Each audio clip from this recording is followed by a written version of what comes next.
More than half of all companies globally are family-owned or operated. Family businesses contribute 70% of the world's GDP and account for 65% of jobs. Their voices are important. Their stories must be told. Brought to you by the award-winning publication, Tharawat magazine. This is the Family Business Voice with your host, Ramya Elagami. Leadership with laughter. Those who think business is no laughing matter have probably never met Chris Tabish. The stand-up comedian uses the lessons drawn from his combined experience as a humorist and owner of a business consulting firm in Silicon Valley to great aplomb.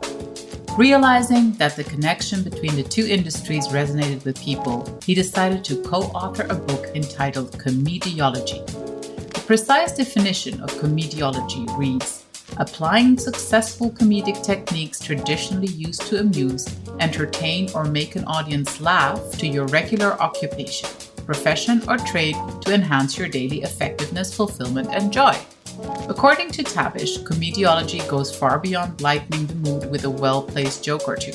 Instead, he argues that the fundamentals of stand-up comedy can be applied by entrepreneurs and family business owners to improve their business prospects. Authenticity, presence, and a unique voice are as essential in the boardroom as they are on the stage. Enjoy this conversation with Chris. I was going to start this conversation really with the first question was going to be like, what on earth is comediology? Am I saying this right? Absolutely. 100%. Comediology. So just to give you a bit of context here, Chris, like obviously when we speak, we talk a lot about family businesses. Like our whole focus here, of course, at the Family Business Voice is to talk about businesses that want to last over generations.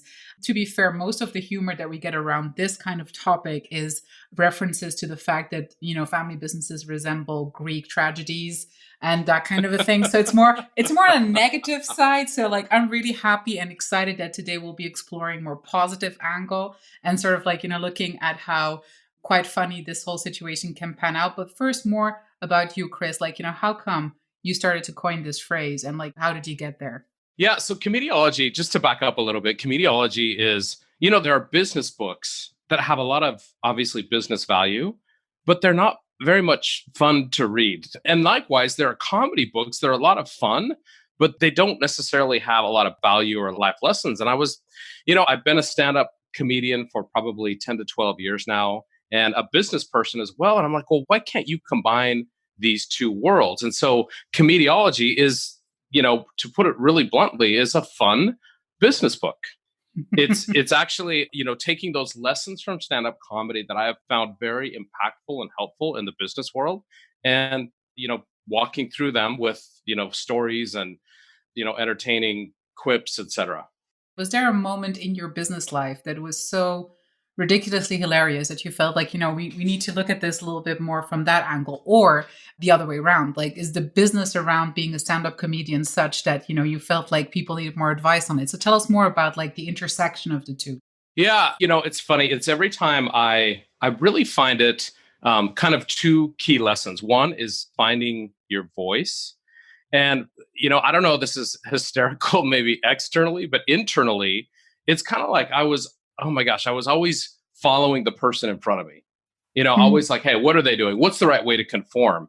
And in stand-up comedy, you can't do what the comedian before you did. It's like, hey, what that guy said, that worked out well, right? Are we on here, people?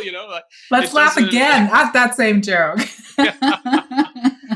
And the funny thing is in business, that's what, at least in major corporations and Fortune 500 companies where I've spent a lot of my time, that's what people tend to think. And that's what I thought is, well, you just follow the person in front of you and that's how you're successful. And then being out on stage, realizing that doesn't work. And then wait a second, it's those people who have found their voice, who have really had tapped into, their passion, their why, their excitement for life that has made them successful in business. And so I don't know necessarily a funny moment. Maybe it's funny at looking how many years I failed at that. Might be kind of funny. We want evidence. Yeah, right. But yeah, we trimmed that. It's one of those moments where I say, like, guys, you can see more links to, like, Chris's stand-up comedy below the podcast. Like, there's the interactive moment with the listeners. It's important. Right. And then it'll say, what the guy said before me that was really funny. That's exactly. I also think connection. I think so many times they actually did this study that kind of talks about it in a very representative way. So they had these people watching these videos. Some videos were funny, some videos weren't funny. And then they had them watching with somebody joining them live via video conference. Mm-hmm. So at the end, they asked them, hey, who did you really want to connect with? Who was funny? Who did you find like-minded? And they're like, oh, beyond a significant doubt, it was the people who laughed with them. Like, oh, they're great. I totally get where they're coming from. We're like-minded. I want to be associated with them. Well, it turns out they weren't even real people, or at least they weren't live. They were recorded, and they were scripted to laugh at certain intervals. But that's the effect that comedy has. Is this when you think about in business, when you think about meeting somebody for the first time, how to come across, how to get connected with them quickly. When you think about having a difficult situation that you need to work through with somebody, and somebody giving you the benefit of the doubt, somebody thinking, hey, we're like-minded, we can work through this. That's where comedy is such a powerful ally. So again, within the family business, not only within the family business, within any business, like, unless you are based in Silicon Valley and everyone who works with you is 10 years old, most businesses include people of different ages and different generations. Do you think that there's a kind of sense of humor, there's a kind of comedy that is always funny? Do you think that there's a kind of humor that works, with kind of like a cross-generational sort of audience, which is something that you frequently encounter, obviously, especially in family businesses where you are naturally confronted with multiple generations in one place. Do you have any advice on that? Like how to make younger or older people, how to not come across like someone who tells dad jokes when you're in your 40s plus and you're trying to relate to millennials and Gen Zs? Any tips there? I so wish there were. Actually, BBC did a study where they had the top 100 films, the comedy films. Every country, every, demographic, they were different across the board. Right. I've tried jokes, even in the Bay Area, and it's really funny. Even driving 50 miles, I'll tell a joke that is, which I'm not going to tell right now. It's fine. It's post-edited. It's okay. Yeah. Even simple things that I think would be generically funny, just a way to start off. So sometimes in a business setting or in a comedy setting, I'll say, hey, the host asked me to get up here. And I said, I was worried about getting up here because, sometimes things don't go very well. And the host said, don't worry about it. When you look at somebody, sometimes you can just tell they're going to hit it out of the park. And I said, oh, that's great. I know what you're talking about. And then they said, well, that person canceled about an hour ago, so get your butt up on stage. So things like that are like, okay, that's funny. That's pretty safe. Sometimes in some audiences, it'll be great. And sometimes they'll just look like you're just a goofy, really? Did you get that off of a bubblegum wrapper? And you have to be, and what you find in comedy routines as well, again, know thy audience, what they think is funny, trying to be contextually aware, because it's one thing to have a joke, but to fit it into that context and with those people, I think is way more important than the joke itself. Within the context of business, though, again, you're likely dealing with multiple generations, you're likely dealing with multiple cultures, and you're likely dealing with multiple levels of education as well. So again, where does humor work here as a tool? How do you sort of gauge the situation? And also, how do you apologize if you've made a mistake? Because I think that one's also something we're trying to learn these days. How do people come back from saying the wrong thing at the wrong time? Yeah. And actually, just to back up a little bit, I think it's an outstanding question and something that in the book, I tend to talk a lot about using the basics of comedy to help you in business in terms of okay, so let's take, for example, in speaking, just getting in front of a group and speaking. I mean, I've taken a speech class, I've taken a lot of them, and they basically are like, okay, well, you need to stand like this, you need to put your hands this way, this is where you direct your eyes. And it's like, you know what? If I really believe in the message that I'm talking about, if I'm really aware and I'm really feeling what I'm talking about, and I think comedy does that. It gets you in touch with feeling what you're talking about. You end up being authentic and you end up coming across giving your message. You don't need all those tools. You don't need all those things. And so believing in your message and looking to your audience, and much more than I think you can use comedy or you can't, but I think getting in touch with that authenticity and how you come across is much more effective. I think if you do say the wrong thing and you do need to apologize, I think the best recommendation that I have is just, get that pointing to the guy next to you, saying it was all him. He wrote the jokes, and it was not. I think it's just that's a good one. Actually, I like that. Yeah, that's very effective. No, but I'm referencing the mistake thing because I do think that much like in entrepreneurship, much like in business, a lot, and in that case also much like in comedy, as you said, these are things that hinge on confidence and authenticity and their success. And a lot of people seem frozen in inaction for fear of making mistakes. And I think that, today, as I said, judgment is so vocal, isn't it? Whatever happens within a business, I always say to people, I find it incredible what people dare actually write down in an email. If you consider that, today it's so easy for people to take a screenshot and just post that on social media and you'll go viral without any intention of your own. So the world has really changed in the sense of how you're being held accountable for what you're saying, and very often out of context. So also with that in mind, how safe how safe is humor in that context? And also in the sense, do you have rules about don't put it in writing because people can really misconstrue tone in writing, keep to sort of spoken sort of expressions of this? Do you have certain rules where you don't put it down in writing or don't put it down in pictures? Yeah, particularly the ones where I'm wearing the raincoat. I tend not to put those. You have to bring it back because otherwise, it's now it's going to be the theme. That's good. It's good. We need a feature image of the raincoat now. That's good. Yeah. I think it's a great question. And I don't think there is, I think anytime you are pointing out anything outside of yourself, pointing out a person and talking about their differences, whether they be, historically a race or religion or a sex that has had inequality, I think regardless of that, it's whenever somebody feels like they are, if you were to turn it around, I think it's the golden rule. If you were to turn around and say, hey, how would I feel if that were now, and you think about it and you think about how would I feel right now? Now let's let the coffee wear off 5 hours later. How would I feel now? And so it's kind of like that, because when you're buzzy and you're happy and you want to share this moment, I honestly think where people get into trouble is when they're feeling happy, hey man, everyone's going to laugh at this. And then it's all of a sudden they're, 5 hours later when they're not as happy and buzzed, and then they can actually see. So it's even with ourselves, I think we can see that dichotomy of humor, but it just takes a little bit of time. I also think we're at an interesting point in time where I personally think that the next generation of computers, be it 5, 10, 50 years, will be mind linked, right? So all of a sudden you can immediately hear what the other person or understand the other person is thinking. I think we're in I know, right? We're all going to be in jail. We can never talk again. That's it. It's over. Hey, we're all going to be in the family business, huh? Everybody's going to die. Everybody. Oh God. I think if you look historically, there are people who have made faux pas socially, and they've been out of the social picture for 5, 10, 15, 20 years. I mean, bad example, but Pee Wee Herman. He made a movie, he made a social faux pas. He was out for, I don't know who was president when he came back, but he was out for a long time. And take David Letterman, David Letterman happened a few years ago.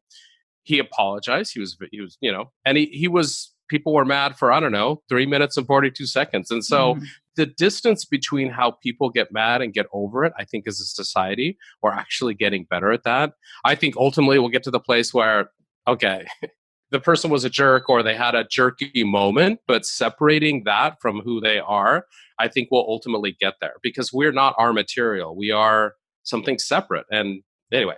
So when you're a leader in your business and you work with a team, etc., of course, humor can also be used by certain people as a defense mechanism, right? You have the sarcastic people, you have the cynicals, and it might be very funny, but then the question is where does the individual freedom begin and where does the culture of a company end? So when when today we say we could make the statement that probably companies that have a humorous approach, I would say, to certain things are more successful. How do I start a culture like that? And how do I not encourage then sort of like, the kind of people who use that as a defense mechanism, maybe to never fully take responsibility for their actions or to properly communicate, and not encourage that?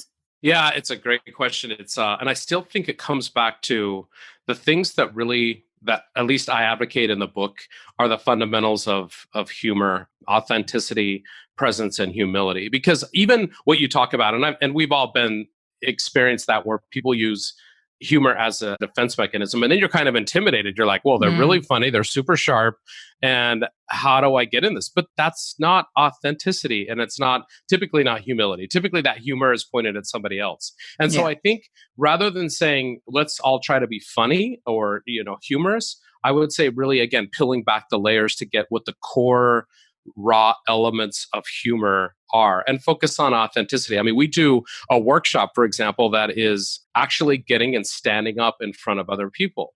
And when you're standing up in front of people, and you tend to figure out what's likable and what's not likable. If you're just sharp and you're attacking, maybe that'll work one or two times. But generally, the people who are successful at stand-up, it's the same materials in business. They're usually authentic, they're usually likable, they're usually self-deprecating, and they're present with you. I mean, you don't necessarily need to have material to be on stage and be funny, although I would highly recommend it. But you can just get a laugh, just actually.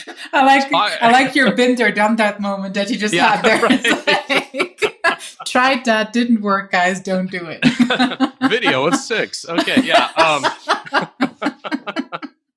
But you can. It's amazing that, I used to go up there and I used to just have material and regurgitate it, as glamorous as that sounds. But it doesn't work. It's just a robot up there and they're like, who is this person? But when I just stop there and I connect, even when I muff up a punchline, I'm like, oh my gosh. I'm like, does anybody have my notes? And they just see like, oh, that's funny. I'm human. He's human. We get this person. And then it just builds that culture of authenticity and funny. It's interesting, the love for people, right? Like, and I think that goes under a lot of the time. Is like, if you do not love the people you're doing this for, right? Like, and it's the same thing in the business. If you don't have love for your customers or like, for the people in your team, like if you're not enthusiastic about other human beings, I just don't see how it's going to work. And I think it's the same with humor. If it's not about bringing joy and bringing some add value to others, then, what's the point and how are you ever going to be successful with it? You got it. That's right. And it's well put. And could I just use your voiceover for when they interview me and they'll just say what she Let's said. Let's talk. But I think even like with comedy, I found that when I was up on stage having fun, when I was bringing the joy and feeling the joy, that's when people around me could experience the joy. And so when you talk about, the person that uses sarcastic humor, they're probably not feeling the joy. They're probably feeling very threatened. And so people around them feel threatened. And so whatever you bring to the game, whether it be in a communication, whether it be a comedy routine, whether it be a meeting, whether it be a deliverable, that's what people are going to experience. And so, yeah, I think just having fun, looking at yourself, anything you can, I came to this country and I brought $500. That's all I had with me. I'm like, you didn't have pants? Okay. So, I mean, problem number 1, don't come naked. Not a good idea. It'll make it more difficult. Not widely accepted. But having that fun and just people around you will have fun. I think that's a better way to go to work and experience. And that's a personal decision that you have to make, I think, is I'm going to have fun today. I'm going to feel the joy today. It's the same decision that I have to make before I get up on stage. Is the same decision that you bring to work. But oh my gosh, it makes it so much easier. So what? Stuff's going to happen. You know what's going to stop. And you can hold on tight and like, it's not going to happen. I live in denial. Wasn't that funny? Not really. I'm going to be serious about one thing, Chris, and that is recommending your book to our audience for sure. And thank you very much for coming on the show. I hope it's not the last time that you'll make us laugh, because there's a lot of comedic value to the family business, as all of our listeners know. So thank you so much for joining us on the Family Business Voice. We appreciate it. Thank you so much. It was such a great being here. And thanks for accepting the bribe. It's really Anytime.